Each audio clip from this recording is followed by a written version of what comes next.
शुरुआत होती है इंसीडियस पार्ट 2 की एंडिंग से, जहां पर जोश और डाल्टन की यादों से उस एक साल और उसके सारे इविल इवेंट को मिटा दिया गया था, जिससे कि वो लोग दोबारा शैतानों की दुनिया में ना पहुंच जाए, जहां पर बहुत सारी इविल स्पिरिट्स रहती हैं। खैर, अब 10 साल बीतते हैं और हम फ्यूनरल देख पाते हैं, जो कि होता है जोश की मदर लॉरेन लैम्बर्ट का, जहां पर जोश और उसकी पूरी फैमिली मौजूद थी। अब हम इन लोगों को आपस में बात करता हुआ देख पाते हैं, जहां पर हमको पता चलता है कि जोश और उसकी वाइफ ने आपस में डिवोर्स ले लिया है और जोश पिछले काफी वक्त से परेशान और स्ट्रेस में रहता है, जिससे कि उसका दिमाग काफी खराब हो चुका है। और सबसे बड़ी बात कि जब ये हादसे हुए थे इंसीडियस 2 के, उसके बाद से वो अपने बच्चों को उतना अच्छा टाइम और केयर दे ही नहीं पाया। और हम जानते हैं कि यहाँ पर वो गलत भी नहीं है, क्योंकि उसे तो कुछ याद भी नहीं था कि तब हुआ क्या था, क्योंकि उनकी यादों को मिटा दिया गया था। उसके और उसके बड़े बेटे डाल्टन के रिश्ते भी आपस में ठीक नहीं थे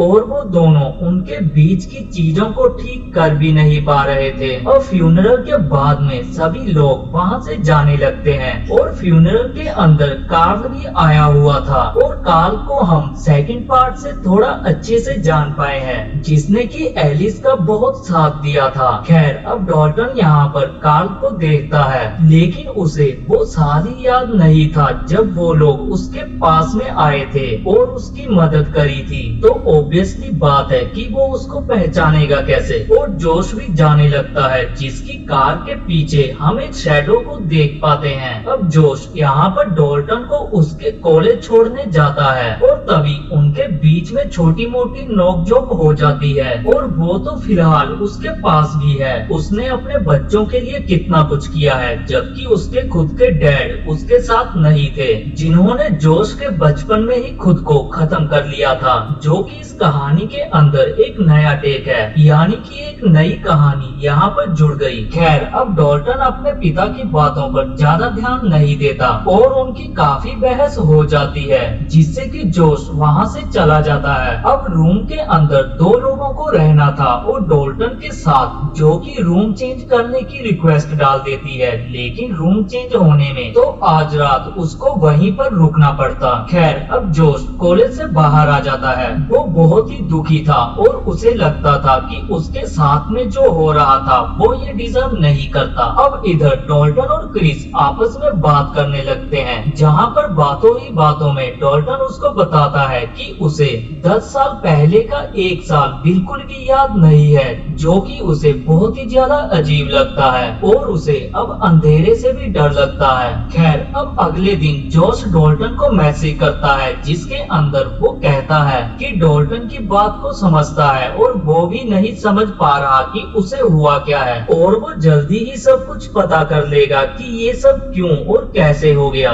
खैर, तभी हमें डाल्टन को दिखाया जाता है, जो कि अपनी आर्ट्स क्लास में था और वहाँ पर वो अपने टीचर को लॉरेन की ड्राइंग दिखाने वाला था, लेकिन उसको लगता है तभी उनकी प्रोफेसर सबको उनके मन के अंदर दबे हुए ख्यालों से ड्राइंग करने को बोलती है और डाल्टन अपने मन में झांक कर एक ड्राइंग बनाता है और ये ड्राइंग होती है एक डोर की, और ये डोर द फर्दर का वो डोर है जहाँ से डीमंस उनके पास आ सकते हैं, खासकर कि वो लिपस्टिक फेस डीमन, जो कि पहली मूवी और इस पूरी सीरीज का ही मेन इंटेगनिस्ट है, यानी कि इविल है। और जोश को भी अपने नाइटमेयर्स में वही रेड डोर दिखाई देता है, यानी कि यहाँ पर सारी चीजें आपस में जुड़ी हुई थी। अब डाल्टन की ड्राइंग में थोड़ा सा खून लग जाता है और यहाँ पर सबसे बड़ी बात ये है कि जोश और डाल्टन दोनों को ही वो साल याद नहीं है, यानी कि इंसीडियस 1 और इंसीडियस 2 के सारे हादसे उनको याद ही नहीं थे, जो कि ऑब्वियसली बात है, उनको भुला दिया गया था। खैर, अब हम जोश को देख पाते हैं, जो कि परेशान होकर अपना अपना MRI स्कैन कराने गया था और स्कैनर के अंदर जाते ही वहाँ की लाइट्स चली जाती है और वो परेशान होकर हेल्प के लिए चिल्लाने लगता है, लेकिन कोई भी रिस्पॉन्स नहीं मिलता और अब उसको एक डिमोनिक वॉइस सुनाई देती है कि डोर ओपन हो चुका है, जिसके साथ ही उसको पार्कर क्रेन का एक घोस्ट हॉन्ट करता है, जिससे वो बहुत ही ज्यादा डर जाता है। और यहाँ पर हम तो पार्कर क्रेन को जानते ही हैं, जो कि फेमस इंसीडियस सीरीज का विलेन है। खैर, अब जोश फाइनली स्कैनर से बाहर आता है और डॉक्टर उसके पास में आता है। जोश यहाँ पर डॉक्टर पर काफी गुस्सा करता है, लेकिन डॉक्टर कहता है कि वो तो स्कैनर के अंदर ही सो गया था और स्कैन काफी अच्छे से हो चुका है। यानी कि यहाँ पर जोश को भी समझ में नहीं आता कि वो अंदर सोया कैसे, और वो ये पता करे कि उसकी फैमिली के अंदर क्या किसी को दिमागी बीमारी तो नहीं थी। तब तक वो कुछ ब्रेन एक्सरसाइज भी ट्राई कर सकता है। तभी हम डॉल्टन को देख पाते हैं, जो कि अपने रूम में था और यहाँ पर वो उस रेड डोर वाली ड्राइंग को देखता है और लाइट्स अचानक से चली जाती है और लैंप ऑन करने पर उस पर खून लगा हुआ था। साथ ही साथ और भी जगह पर काफी खून था, जिसके साथ ही उसे कोई भूत उसे हॉन्ट करता है, जिससे कि वो काफी डर जाता है। लेकिन तभी क्रिस वहाँ पर आ जाती है और सब कुछ अचानक से नॉर्मल हो जाता है। खैर, अब क्रिस अपना सामान लेने आई थी, जिसे नया रूम मिल चुका था, और वो डॉल्टन से बात करने लगती है और मस्ती करने के लिए वो उसे एक पार्टी में ले जाती है। यहाँ डॉल्टन और वो एक रूम में आते हैं और वो कुछ काम से बाहर चली जाती है, और तभी डॉल्टन को एक लड़के की स्पिरिट दिखाई देती है, जो कि रिसेंटली ही मारा गया था, और वो डॉल्टन से कहता है कि वो उसे रोक दे और डोर बंद कर दे। लेकिन डॉल्टन ये बात समझ ही नहीं पाता कि वो बोलना क्या चाहता है। खैर, अब वो घोस्ट उसे और हॉन्ट करता है, लेकिन तब तक क्रिस वहाँ पर आ जाती है और वो लोग हॉस्टल के लिए निकल जाते हैं। अब हॉस्टल आकर डॉल्टन उसी रेड डोर की ड्राइंग को पूरा करने लगता है, उसके पीछे के रहस्य को जानने के लिए। तभी वो अपनी आंखें बंद करता है और अनजाने में एस्ट्रल प्रोजेक्शन करने लगता है और हॉस्टल के अंदर ही घूमते हुए क्रिस के रूम तक आ जाता है। यानी कि उसकी स्पिरिट यहाँ पर घूम रही थी और उसकी बॉडी वहीं पर थी और वहाँ पर रखा हुआ इंस्ट्रूमेंट प्ले करने लगता है, जिससे कि क्रिस जाग जाती है और अचानक से ही डॉल्टन की स्पिरिट अपनी बॉडी में वापस आ जाती है, जिससे कि वो जाग जाता है। खैर, अब क्रिस उसके पास में आती है और पूछती है कि वो क्या कर रहा था। इस पर वो कहता है कि उसे भी नहीं पता कि अभी क्या हुआ है। वो सपने जैसी जगह में गया था, लेकिन वो सपना नहीं था और उसे लगता है कि या तो वो किसी चीज के करीब जा रहा था या फिर कोई चीज उसके करीब आ रही थी। अब तभी हम जोश को देख पाते हैं, जो कि अपने घर पर था और यहाँ पर उसे कोई स्पिरिट हॉन्ट करती है, या फिर यूं कहे कि उसके पास आने की कोशिश करती है, लेकिन वो तुरंत ही गायब भी हो जाती है। और हम जानते हैं कि इन दोनों के पास में एक गिफ्ट है, जो कि एस्ट्रल प्रोजेक्शन का है। जैसे ही ये अपनी आंखें बंद करते हैं, ये पहुंच जाते हैं द फर्दर में, यानी कि एक ऐसी डायमेंशन में जहां पर ढेर सारे स्पिरिट और डीमन रहते हैं। खैर, अब उसे एक बॉक्स मिलता है जिस पर किसी का नाम लिखा हुआ था, और वो जब उसको ओपन करके देखता है तो इसके अंदर उसकी मदर और उसके डैड की फोटोज थी, और जिस स्पिरिट ने उसको हॉन्ट किया था ना, वो उसके फादर की ही थी। और जैसा कि मैंने कहा था कि उसको रिफ्लेक्शन में एक स्पिरिट दिखाई दी थी, तो वो कोई और नहीं, वो उसके डैड की ही स्पिरिट थी। खैर, अब हम डॉल्टन को देख पाते हैं, जो कि उस पेंटिंग के बारे में पता लगाने की कोशिश कर रहा था। वो अपने छोटे भाई से भी पूछताछ करता है, लेकिन उसको कुछ खास समझ में नहीं आता। हालांकि उसने अपनी मेमोरीज के टुकड़ों से एक साया भी उस डोर के सामने बना लिया था, लेकिन ये साया किसका है ये फिलहाल हमको नहीं पता।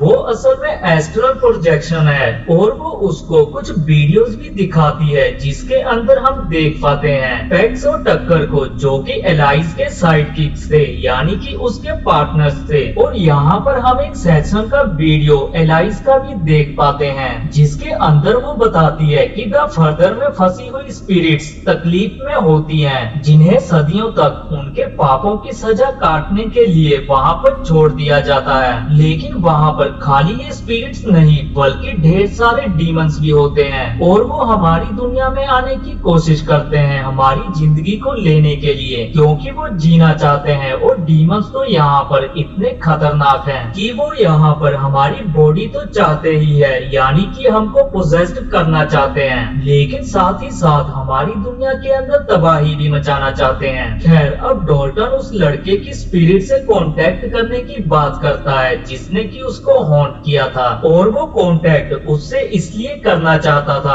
क्योंकि उससे ही पता चलेगा कि वो डोर के बारे में क्या कहना चाहता था। अब वो और क्रिस वहाँ पर जाते हैं और वहाँ पर वो एस्ट्रल प्रोजेक्शन ट्राई करता है, लेकिन वो कुछ पता लगा पाए उससे पहले ही डीमन क्रिस के ऊपर हमला कर देता है और बाकी घोस्ट उसको परेशान करने लगते हैं। अब डीमन के हमला करने से होता ये है कि क्रिस वहीं पर बेहोश हो जाती है, जिसको नेक नाम का एक लड़का होश में लेकर आता है, जो कि वही है जिसकी पार्टी में ये और डॉल्टन गए थे। और डॉल्टन भी वापस जाग जाता है। तभी हम जोश को देख पाते हैं जो कि एक आम आदमी के बारे में पता करने जाता है जिसका नाम बेन होता है, और उसको पता चलता है कि वो कोई और जिन्होंने खुद को खत्म किया था और वो एस्ट्रल प्रोजेक्शन कर पाते थे, जिससे हम समझ पाते हैं कि ये गिफ्ट या फिर ये जो कर्ज है वो जोश और डॉल्टन में वो कैसे आ गया। अब जोश रैनी के पास में जाता है और दूसरी ओर डॉल्टन भी अपने भाई से पूछता है कि उसे कुछ याद है कि 10 साल पहले क्या हुआ था, जिस पर वो कहता है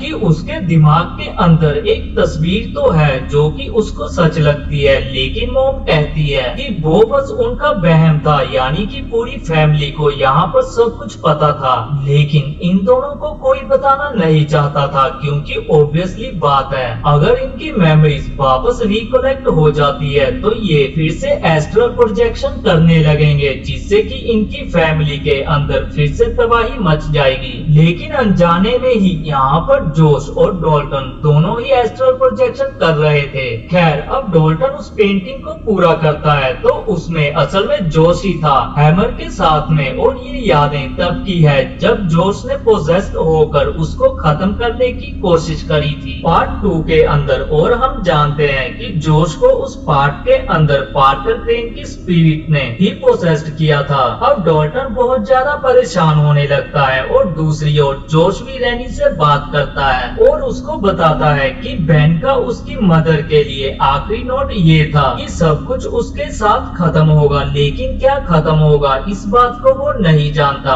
खैर, अब हार कर उसकी बीवी रैनी उसे सब कुछ बता देती है जो कि पहले हुआ था, उसने क्या किया था, उसके साथ में क्या हुआ था, वो सब कुछ उसे बता देती है। अब ये सुनकर वो बहुत दुखी हो जाता है कि उससे ये सब कुछ छुपाया गया था। हालांकि रैनी बताती है कि ये सब कुछ रोकने के लिए था, उसकी यादों को दबाना जरूरी था और वो बच्चों को नहीं समझा पा रही थी कि क्या हुआ है और झूठी कहानियां भी नहीं बना पा रही थी, और इसलिए ही वो लोग अलग हो गए थे। खैर, अब तभी वहाँ पर डॉल्टन का छोटा भाई फोस्टर आ जाता है और डॉल्टन की बनाई हुई पेंटिंग को देखता है जिसके अंदर पोजेस्ड हालत में जोश था। अब हम डॉल्टन को देखते हैं जो कि एस्ट्रल प्रोजेक्शन में चला जाता है और अब वो उस वक्त को देखता है जब जोश पोजेस्ड होकर सबको मारने वाला था, और तब यंग डॉल्टन अपने रियल फादर जोश की सोल को द फर्दर से वापस लाने के लिए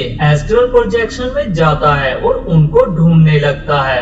ये सब हमने पार्ट 2 के अंदर देखा था, और यहाँ पर पोसेस्ड हुआ जोश उसको खत्म करने ही वाला होता है, और इंसीडियस 2 में तो एलाइज उसको बचाती है, लेकिन यहाँ पर खुद टीन डॉल्टन यंग डॉल्टन को बचाता है। आपको याद होगा कि बीच बीच में मूवीज के अंदर कुछ वियर्ड मूवमेंट्स होती हैं, यानी कि जब ये लोग एस्ट्रल प्रोजेक्शन के अंदर जाते हैं तो यहाँ पर टाइम मैनिपुलेशन भी होता है और हम बहुत ही वियर्ड सी मूवमेंट्स को देख पाते हैं जिसके बारे में कोई भी समझ नहीं पाता।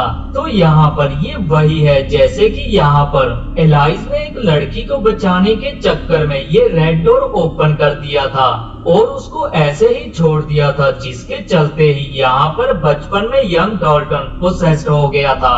और इस मूवी के अंदर टाइम का बहुत ही ज्यादा मैनिपुलेशन किया जाता है। लाइक अब बहुत ही पुराने मोमेंट के अंदर भी जा सकते हो। खैर अब वो खुद को किसी अजीब सी जगह पर पाता है और यहाँ पर उसकी मेमोरी से जुड़ी हुई बहुत सी चीजें थी, जिससे उसे उस साल का सब कुछ याद आ जाता है। अब हम उसी डीमन को देख पाते हैं जिसने यंग डॉल्टन को भी पकड़ा हुआ था और वो डीमन उसके सामने आकर खड़ा हो जाता है, जिससे कि वो जाग जाता है। लेकिन यहाँ पर असल में हुआ ये था कि उस डीमन ने फाइनली डॉल्टन की बॉडी को ही ले लिया था, जो कि वो हमेशा से चाहता था। और अब तभी वहाँ पर क्रिस भी आ जाती है, जिससे कि वो डीमन खत्म करने की तैयारी करने लगती है। तभी हम जोश को देख पाते हैं, जो कि एस्ट्रल प्रोजेक्शन में जाता है और डॉल्टन को ढूंढने लगता है, क्योंकि अब उसको ही अपने बच्चे को बचाना होगा। वो डॉल्टन को ढूंढता है, जो कि उससे कहता है कि उसने सबको मारने की कोशिश करी, लेकिन जोश क्लियर करता है कि उसने किसी को नहीं मारा था, ना ही उसने ऐसी कोई कोशिश करी थी। और जो कुछ किया था या फिर करवाया, वो डीमन ने करवाया था, जो कि डॉल्टन को भी कंट्रोल कर सकते हैं। इसीलिए उन्हें यहाँ से निकलना पड़ेगा।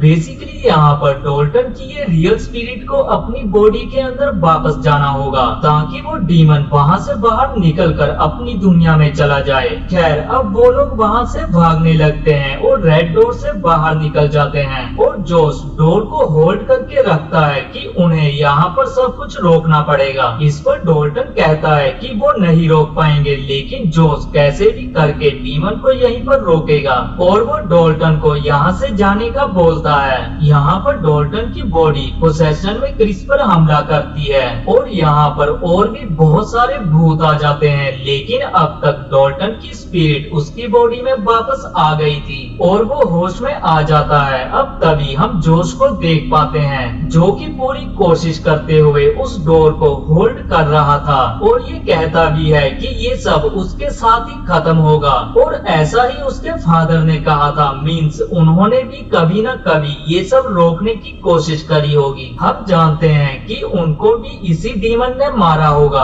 और हमने उनकी स्पिरिट को जोश के पास आते हुए भी देखा था। तो वो असल में उसको बचाने उस जगह पर आए थे, यानी कि वो उसको आगाह कर रहे थे कि वो वहाँ पर ना जाए। और मेरे ख्याल से उसके डैड बेन को ये लगा होगा कि अगर वो खुद को खत्म कर लेंगे तो शायद से उसके बच्चे बच जाएंगे, लेकिन ऐसा नहीं हुआ। ये जो चीज थी वो उसके बच्चों के अंदर भी इनहेरिट हो गई। खैर अब वो डीमन डोर तोड़ने लगता है और वो बाहर आने ही वाला होता है, लेकिन अब तभी डॉल्टन अपनी बनाई हुई पेंटिंग के डोर पर ब्लैक पेंट करने लगता है, जिससे कि वो डोर यहाँ पर द फर्दर के अंदर भी बंद होने लगता है, क्योंकि वो उसने ही ओपन किया था। और ये डोर जो है वो भूलने से बंद नहीं होने वाला था, बल्कि याद रखने से ही बंद होने वाला था। और जब तक वो उसको बंद रखना चाहे वो रख सकता था। अब जैसे ही डॉल्टन अपनी पूरी की पूरी पेंटिंग को रंग देता है, तो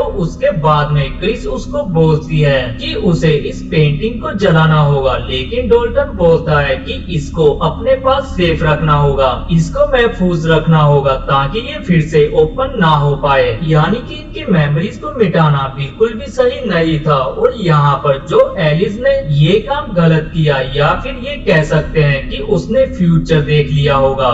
खैर अब तभी जोश भी वापस अपनी दुनिया में आ जाता है और सब कुछ ठीक हो गया।